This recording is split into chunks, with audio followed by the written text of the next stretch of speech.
জয় গুরু।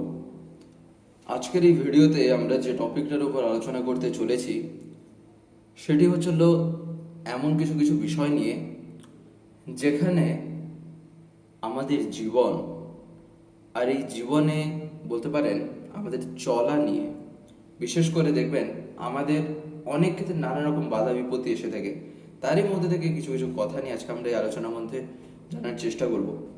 যেমন দেখবেন আমাদের ঘন ঘন যখন বাড়িতে কারো না কারো শরীর খারাপ হচ্ছে আমরা দেখি না, তার কারণটা কি, কি কারণে বা হয়। তাছাড়া আমাদের জীবনে দেখবেন আমরা অনেক রকম ভাবে অনেক রকম জায়গায় আমরা নিজেদের মনটাকে যুক্ত করার চেষ্টা করি।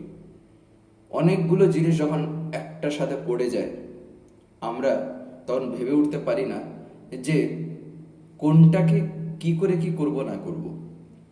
আজকে আমরা এইরকমই কিছু বিষয় নিয়ে এমন কিছু কথা জানার চেষ্টা করব যা পরম পূজ্যপাদ শ্রী শ্রী আচার্যদেব আজকে তিনি যখন ফিলান্থ্রপির সামনে যেখানে তিনি বসেন সেখানে যখন তিনি বসেছিলেন তিনি যে কথাগুলি বলছিলেন তারই মধ্যে থেকে কিছু কিছু কথা জানার চেষ্টা করব।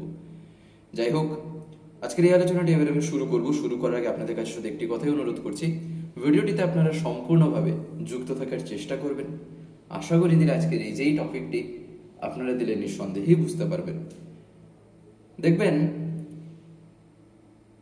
ঘন ঘন শরীর খারাপ হওয়াটা সবচেয়ে প্রথমে যে জিনিসটাকে ইন্ডিকেট করে না তা হলো ঠাকুর নিয়ে চলাটা আমাদের খুবই মৃদুমন্দের মতন। তার কারণটা কি? তার কারণ ঠাকুর নিয়ে চলা কথাটাকে আমি কোন সেন্সে ধরছি আগে এটা দেখতে হয়। তার কারণ এইখানেই আমরা অর্ধেক মানুষই হয়তো এটাই ধরে নেব ঠাকুর নিয়ে চলা মানে ঠাকুরের দীক্ষা নিয়ে থাকলেই বুঝি আর কোনো শরীর টরীর খারাপ হবে না, কিছু হবে না, ব্যাস বিন্দাস থাকবো। গল্পটা ওটা না। বাস্তবে ঠাকুর নিয়ে চলায় আর এই শরীর খারাপ হওয়া না হওয়া নিয়ে ঘন ঘন তাহলে কেন আচার্যদেব বললেন? এই কারণেই তিনি বললেন।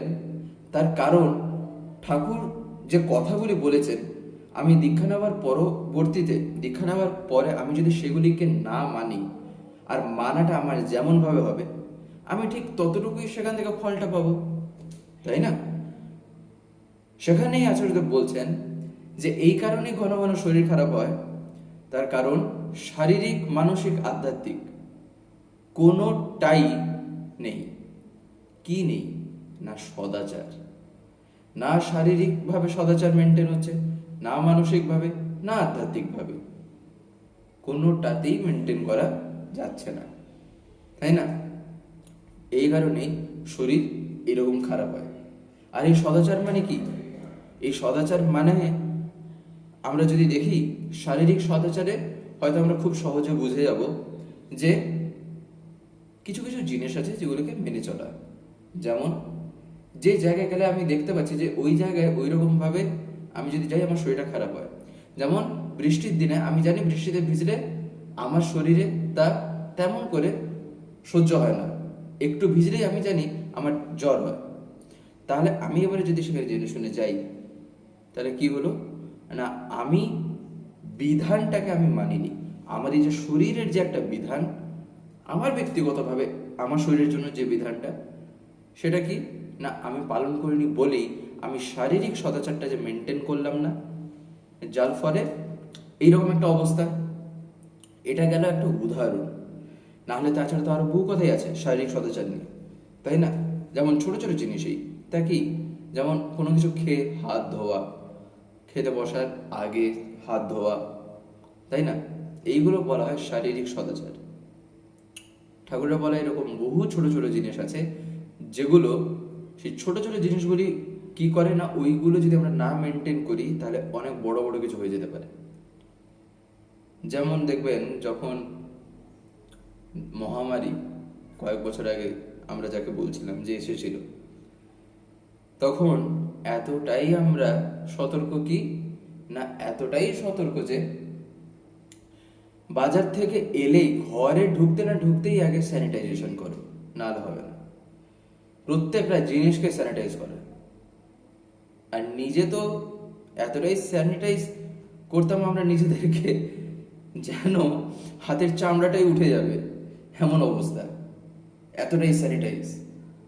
কেন না, তার কারণ ওই বিপদে পড়েছি বলে। কিন্তু ওই বিষয়গুলি ঠাকুর 100 বছর আগেই বলে দিয়েছিলেন, সেগুলির গল্প বলেননি। এই কারণেই প্রায় একশো বছর আগে ঠাকুর বলা আছে।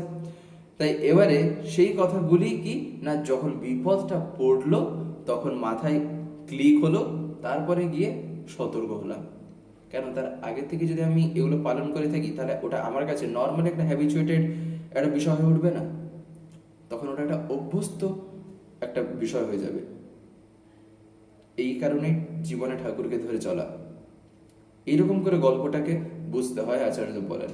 তার কারণ ঠাকুরকে ধরে চলা মানে এই না যে কোনো ছুমন্তর হয়ে যাবে। যেমন গতকাল সন্ধ্যায় একজন নিবেদন করলেন, তার মেডিকেল কিছু গেছে, আশীর্বাদ চাই, মেডিকেল আশীর্বাদ।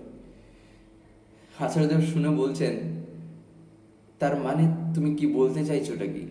আমি আমার হাতের এখানে কোনো একটা ওষুধ লাগিয়ে দিয়ে এইখান থেকে এরকম করে রাখবার, তোমার মাথার উপরে গিয়ে ওই ওষুধের ছিটে ফোটা গিয়ে পড়বে, আর ওটাই মেডিকেল আশীর্বাদ? মানে যত রকম বুজরুকি চিন্তা ভাবনা নিয়ে আমরা থাকি বলেই এইরকম অবস্থা। আর এই যে ভগবান ধরা, আর ভগবানকে ধরে আবার ডাক্তার না দেখানো, এটা তো আরো একটা বলতে পারেন এমনই একটা চিন্তা ভাবনা যেখানে আমি বাস্তব জিনিসটাকে আমি অ্যাভয়েড করছি। আর অথচ এই বাস্তব প্রত্যেকটা জিনিসই না ভগবানেরই দেওয়া, তাহলে আমি কেন সেটাকে ইউটিলাইজ করব না? একজন ডাক্তার, তিনি মানে যা করেই হোক না কেন, এমবিবিএস পাস করে হোক বা যে কোনো রকম জিনিসেই তিনি একটা বিদ্যার্জন করে তিনি চিকিৎসাটা কিভাবে করা যায় সেইটায় তিনি অর্জন করেছেন, সেটা তিনি শিখেছেন, জানেন। এবারে সেটা আমার জীবনে কাজে লাগবে বলেই তো, নাকি সেটা একটা ডিগ্রি ধরে বসে রাখার জন্য যখন বিয়ে হতে যাবে কোন স্ট্যাটাসের পরিবারে বিয়েটা দেওয়া হচ্ছে শুধু সেইটা মানে শোকেসে শো করানোর জন্য শুধু ডিগ্রি পাস করা? তাহলে ডাক্তারিটা কোথায় কাজে লাগবে? ইঞ্জিনিয়ারিং মানুষ যা করে, ইঞ্জিনিয়ারিংটা কি কারণে করে? ইঞ্জিনিয়ারিংটা কি ওই শুধু বিয়ের জন্যই? এরকম একটা ফ্যামিলিতে যাতে সবাই চায় যে মেয়েকে দেবে এই কারণে? নাকি ইঞ্জিনিয়ারিংটা করার আরো অনেক রকমের উদ্দেশ্য থাকতে পারে? তাহলে এগুলি তাই বোঝা লাগে। তাই বাস্তবে আমরা জীবনে যেগুলো দেখি না, প্রকৃতিগতভাবে যেগুলো তিনি দিয়েছেন, সেইগুলোকে আমরা যদি ব্যবহার যদি না করতে শিখি, আমরা যদি তাকে যদি কাজে না লাগাই, বাস্তবে তার দেওয়া আশীর্বাদটাকেই আমি কিন্তু অবহেলা করলাম। একবার শ্রী শ্রী ঠাকুরের কাছে এক মা এসে নিবেদন করছেন কি না, তার এরকম এরকম শরীর খারাপ, তিনি যা বলবেন সেই মাটি তাই করবে। ঠাকুর বললেন কি না, সেই ডাক্তারকে দেখাতে। একটা ডাক্তারের নাম বলে দিলেন ঠাকুর। মাটি শুনেই ঠাকুর বলছে, আগে যদি এইরকমই ডাক্তার দেখাতে হতো তাহলে আমি আপনার কাছে এলাম বা কি করতে? আমি তো চলে যেতাম ডাক্তারের কাছে। আমি তো এসছি, আপনি যা বলবেন আমি তো সেটাই করবো, আমি ডাক্তারের কাছে তাহলে কেন যাবো? তখন ঠাকুর তাকে বলছেন, আরে তুই এইদিকে এটাও করছিস যে আমি যা বলবো তুই তাই করবি, আবার এদিকে এটাও কইছিস যে ডাক্তারের কাছে যাবি না, অথচ আমি তোকে বলছি যে ডাক্তারের কাছে যা। তার মানে এখানে এটা কি বোঝা যাচ্ছে? এখান থেকে যেটা বোঝা যায় তা হচ্ছে হলো, তিনি এমন কিছু করেন না, বিশেষ করে যখন নরদেহতে আসেন, এমন কিছু তিনি করেন না যেটা মানুষের সামনে একটা ম্যাজিক্যাল কোনো একটা বিষয় হয়ে ওঠে। এইরকম তিনি কখনোই কোনো কিছু করেন না। এমনকি আমরা এই যে বিভিন্ন রকম দয়ার যে ঘটনা শুনি না, বাস্তবে সেখানেও কিন্তু যুক্তি থাকে, সেখানেও বিজ্ঞান থাকে, একটা মজার বিষয়। কিন্তু আমরা তা সবসময় দেখতে পারি না, সেই যুক্তিটাকে, সেই বিজ্ঞানটাকে আমরা সবসময় ফিল করতে পারি না, যার ফলে সেটা আমাদের কাছে কিছু কিছু ক্ষেত্রে কি হয় না, সেটাই ভালো। কেন? তাতে মধুরতাটা পাওয়া যায়, সেই জিনিসটাই তখন রসটা পাওয়া যায়, তাই না? আমরা সেগুলো দেখতে পাই না বলে যে তার মধ্যে যুক্তি নেই, এমনটা কি কোনো মানে আছে? আমি আমার চোখের সামনে দেখতে পাচ্ছি না, এখানে এই বায়ুর মধ্যে যে বিভিন্ন রকম পার্টিকেলস যে ঘুরছে, চোখের সামনেই তো থাকে, আমাদের প্রত্যেকে চোখের সামনে নেই, কিন্তু আমরা খালি চোখে তা দেখতে পাই না। তার জন্য একটা বিশেষ একটা যন্ত্রের প্রয়োজন হয়, যেটার মাধ্যমে দেখা যায়।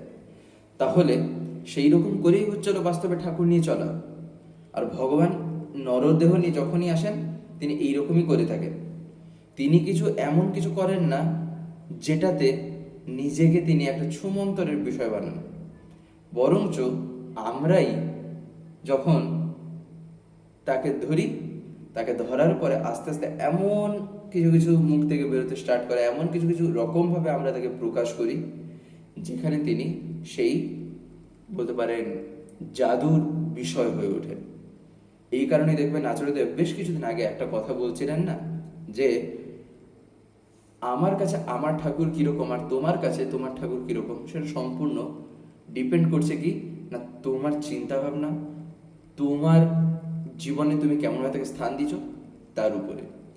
একটা লোককে তুমি ঠাকুরের কথা বলছো, সেই লোককে আরেকজন ঠাকুরের কথা বলছে, সেই দুজন তোমরা যে বললে সেই লোকটার কাছে কিন্তু ঠাকুর ভিন্ন ভিন্ন রূপে ধরা দিতে পারে। কেন না, তার কারণ সে যে আঙ্গিকে জীবনে ঠাকুরকে ফিল করেছে সে সেই রকম ভাবে প্রকাশ করলো। তুমি যেমন ভাবে ফিল করেছো তুমি ওই রকম ভাবে তাকে ঠাকুরের কথা বললে। তাই এই যে বিষয়টা, এইগুলো হলো ডিপেন্ড করে কি না আমার চিন্তা ভাবনাকে নিয়ে।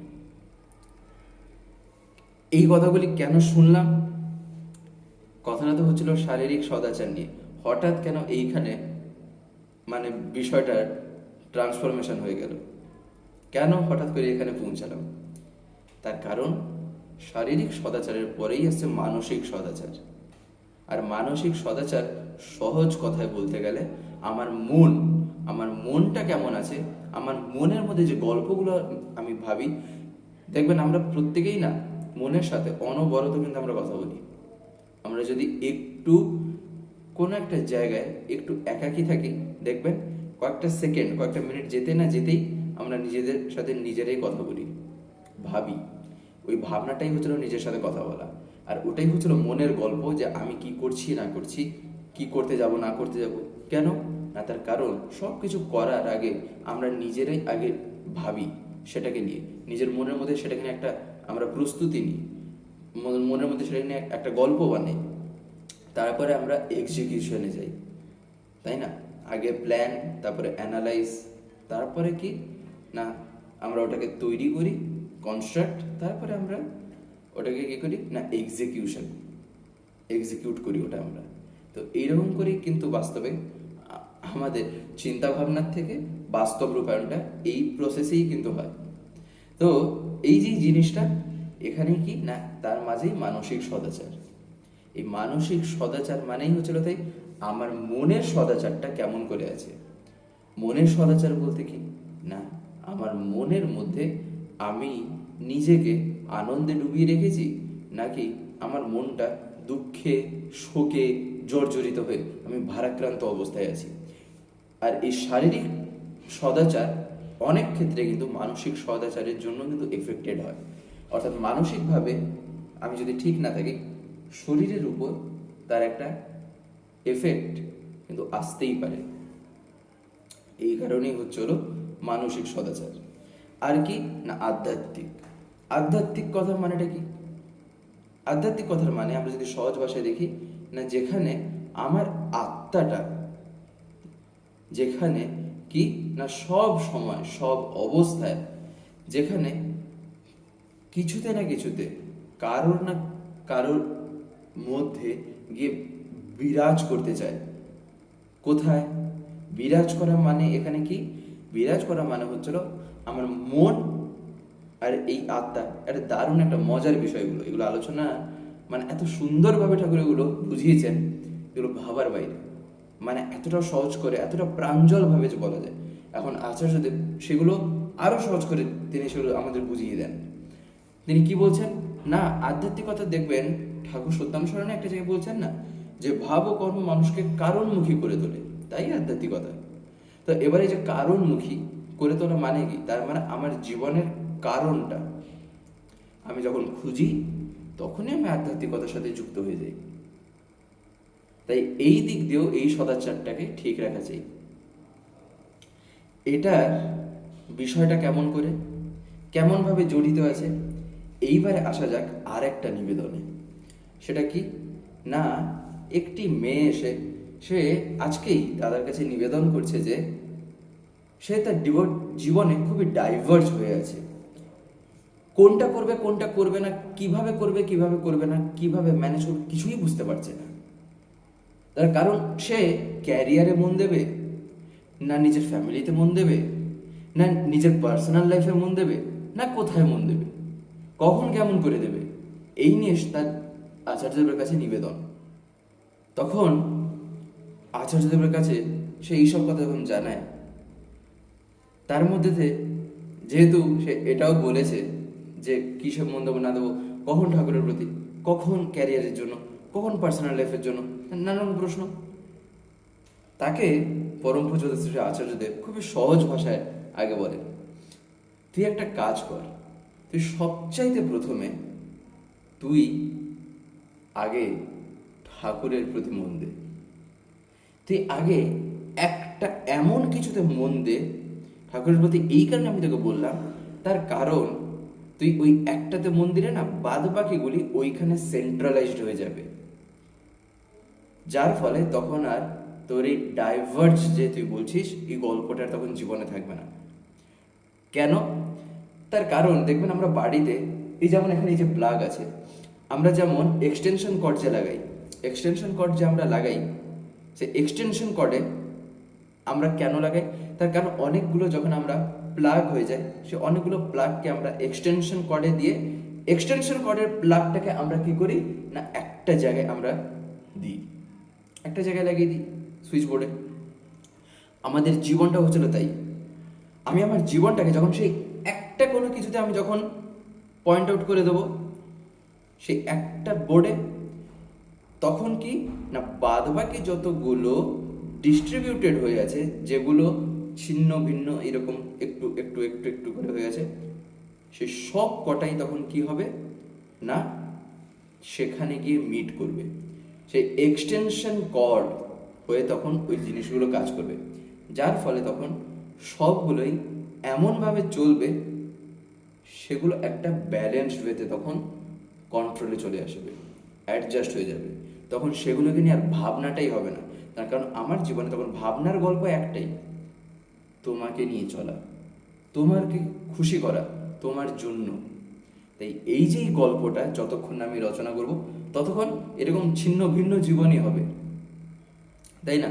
এই যে এমন এইগুলো কি, এগুলো ছিল এক একটা ডিসিশন।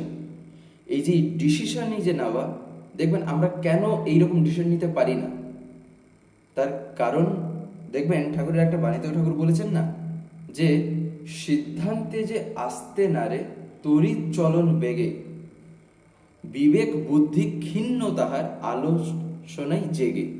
তো এই যে আদর্শনাই জেগে, বাস্তবে এই কারণেই কি না বিবেক বুদ্ধিটাও ক্ষীণ।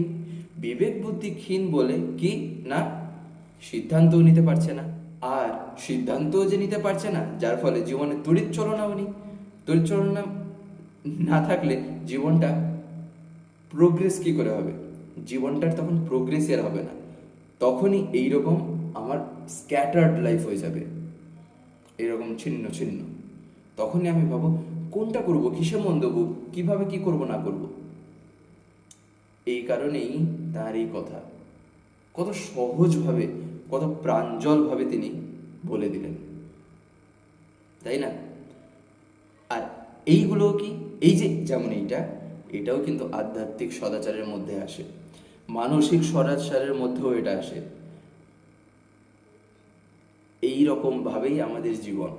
তাই জীবনে অনেক রকম প্রশ্ন, অনেক রকম রিডেল, অনেক রকম বাধা বিপত্তি, আপদ বিপদ, অনেক কিছু আসবে। সব কিছু নিয়ে আমি আমার অধিষ্ঠে যদি আমি পৌঁছে যাই, তখন কি হবে, আমার আলটিমেট গোলটা জীবনে ফুলফিল হয়ে যায়। সেটা কি না তাকে খুশি করা। আমি তো তাতেই লেগে আছি, আসুক যা জীবনে আসুক, তাকে ধরে আমি যাব।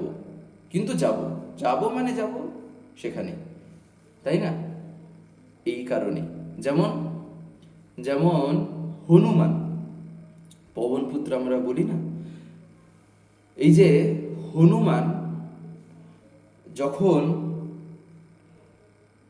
লঙ্কায় গেছিলেন, একটা সময় যখন যুদ্ধ হয়নি তার আগে, তিনি একটা উদ্দেশ্যে যে গেছিলেন, সেই উদ্দেশ্যে গিয়ে তখন কি হয় না, রাবণের সম্মুখীন তাকে হতে হয়। কিন্তু রাবণের সম্মুখীন হতে হলেও তিনি কি তার উদ্দেশ্যে কখনো পিছিয়েছিলেন? তিনি পেছাননি। তিনি যে কাজের জন্য গেছিলেন লঙ্কায়, তিনি সেইটা করে এসেই তিনি শ্রীরামচন্দ্রকে খবর দিয়েছিলেন। এবারে মাঝখানে রাবণ আসুক কি রাবণের কোনো দল আসুক বা যেই আসুক, তা আমার কোনো কিছু করতে পারবে না।